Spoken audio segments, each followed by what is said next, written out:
Si vous aviez l'intention de faire un stage aux États-Unis en 2021, je vous invite fortement à regarder cette vidéo parce que je serai vous, je prévoirai un plan B.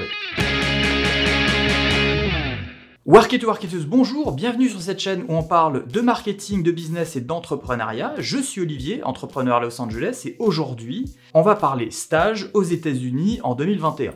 Pourquoi je parle de ce sujet aujourd'hui? C'est parce que je continue encore aujourd'hui à recevoir des requêtes de gens qui cherchent des stages, que ce soit par LinkedIn, par email, par Facebook, par Instagram, par beaucoup de différents moyens.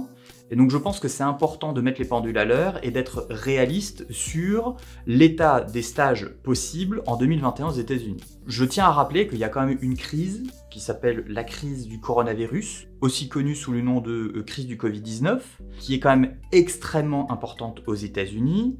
Les États-Unis, c'est quand même 4% de la population mondiale, c'est 25% des gens contaminés, et que le bout du tunnel est toujours quand même assez loin. Si tout va bien normalement, la grande majorité des Américains devraient être vaccinés d'ici la fin de l'été. Ça, c'est dans le meilleur des cas, et qu'il y a d'autres variantes du virus qui pourraient venir un petit peu foutre un petit peu le bordel là-dedans. Donc bon, les voyages entre l'Europe et les États-Unis sont toujours super restreints. C'est beaucoup plus facile pour les gens qui ont des green cards ou les gens qui ont un passeport américain. Pour les gens qui ont des visas comme moi, certains visas passent, certains visas ne passent pas. Et même si les restrictions sont très différentes suivant les États, la Californie, la Floride, New York, l'Illinois, qui sont quand même en règle générale les États favoris pour les stages, ont quand même pas mal de restrictions. Tout ça pour dire que la conjoncture en ce moment, en début 2021, c'est quand même pas génial, et que les projections pour au moins la première partie de l'année sont toujours pas géniales non plus. La deuxième chose qu'il faut savoir, c'est que de toute façon, les visas pour tout ce qui est stage, pour tout ce qui est temporaire aux États-Unis, la plupart sont toujours bannis. Juste avant de quitter son bureau, notre ami Donald a étendu le ban sur la plupart des visas, et notamment les J1, les L1, les H1B, jusqu'au 31 mars 2021. Et même si Joe Biden est en train de penser à peut-être squeezer la chose et revenir à une normale, là, aujourd'hui, au moment où j'enregistre cette vidéo, au 31 mars, aucun visa de stage ne sera accordé. Donc déjà, ça enlève un bon quart de l'année où de toute façon, les stages, c'est mort. Mais au-delà de ça, j'ai cru comprendre que l'ambassade américaine en France, et donc qui est située à Paris, est toujours fermée. J'ai pas trouvé directement l'information. Dites-moi dans les commentaires si je me trompe. Même si elles sont ouvertes, elles fonctionnent au ralenti. Donc même si les visas peuvent être accordés d'ici les prochains mois ou les prochaines semaines, ce sera définitivement d'une, pas la priorité, en tout cas pas cela, et de deux, les temps de traitement vont être beaucoup plus importants. D'habitude, les visas de stage ou ce genre de choses, ça prend à peu près quelques semaines, voire un mois à être accordé. Aujourd'hui, je pense que si c'était le cas, on arriverait à plusieurs mois. C'est comme les renouvellements de permis de travail aux États-Unis. À la base, c'est censé prendre 2-3 mois maximum. Ces derniers temps, on est passé à quasiment 9 mois, 6 à 9 mois. Donc, on a triplé les temps de traitement sur des choses qui sont relativement basiques parce que ce sont des renouvellements. Donc pour l'accord de nouveaux visas, même si c'est des visas de stage qui sont assez simples à traiter, ça va prendre beaucoup plus longtemps que prévu. Mais c'est surtout que les entreprises aux États-Unis, même si elles prennent des stagiaires, c'est clairement pas leur priorité en ce moment. Comme je le disais, la crise est là, et suivant le type de business dans lequel vous voulez faire un stage, ça va être plus ou moins facile d'en trouver. Il y a évidemment dans tout ce qui est la restauration, etc., c'est mort parce que tout est fermé. Tout ce qui est dans l'entertainment, si c'est du in-person, si c'est du live, c'est mort aussi. Si c'est plus dans les boîtes de technologie, si c'est plus dans les boîtes qui font dans des startups ou ce genre de choses, peut-être que c'est un petit peu plus jouable.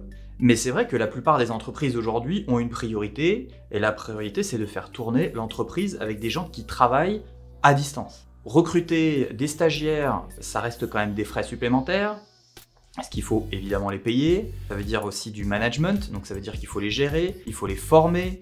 Et ça, clairement, les entreprises aujourd'hui, c'est pas dans leur priorité.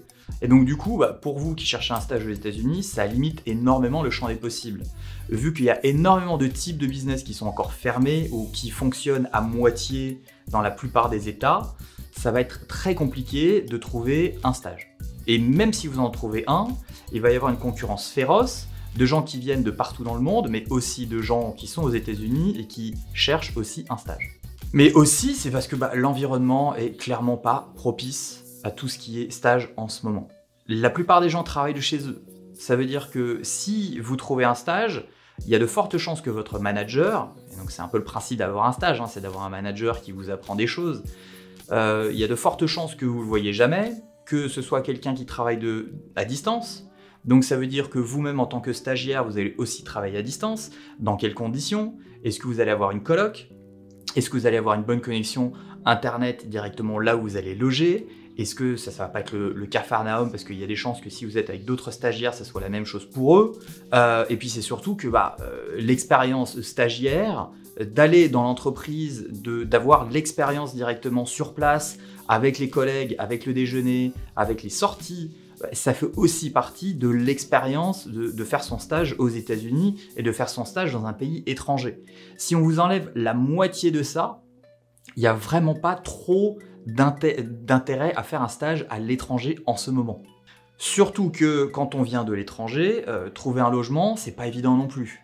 De trouver une coloc avec le Covid, peut-être que d'ici là, on va vous demander obligatoirement d'être vacciné, en tout cas au moins un minimum d'avoir un test PCR.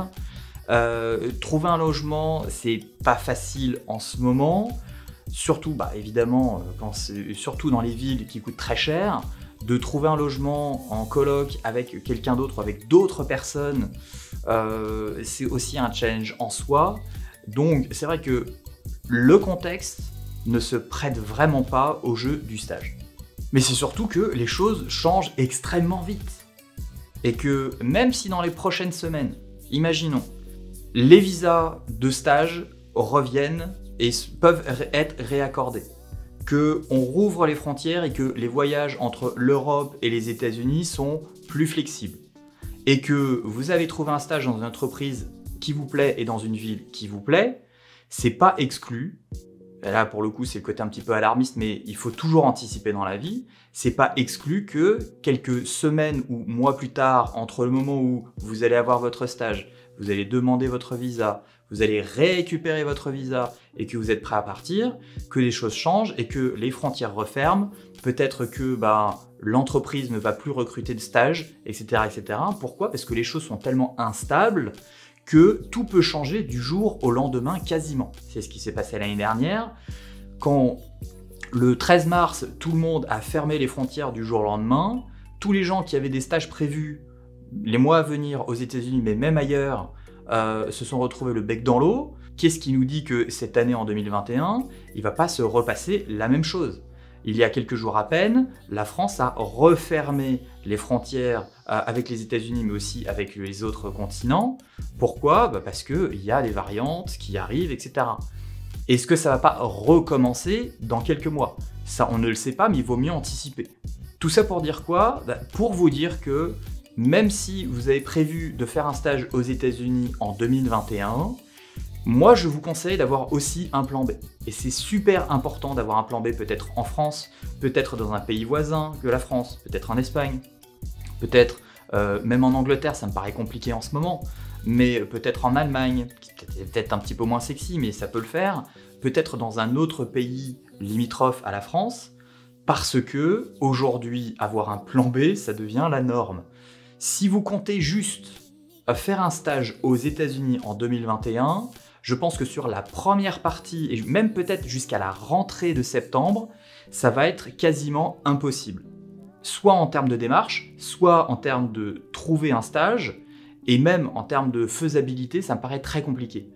Donc, ayez un plan B, trouvez quelque chose d'autre, soyez créatif, soyez imaginatif, mais ne comptez pas sur un stage aux États-Unis en 2021 parce que je pense que c'est pas une bonne stratégie pour vous et que c'est clairement pas réaliste, c'est pas en ligne avec la réalité sur le terrain. Voilà ce que je peux vous dire aujourd'hui sur les stages en 2021 aux États-Unis. pourquoi vous devriez avoir un plan B. Merci d'avoir regardé, évidemment, comme d'habitude, n'hésitez pas à mettre un petit pouce bleu et surtout à liker, c'est très important de liker si vous avez aimé cette vidéo et qu'elle vous a été utile. Évidemment, suivez-nous, ça mange pas de pain, et puis moi je vous dis à une prochaine dans une prochaine vidéo.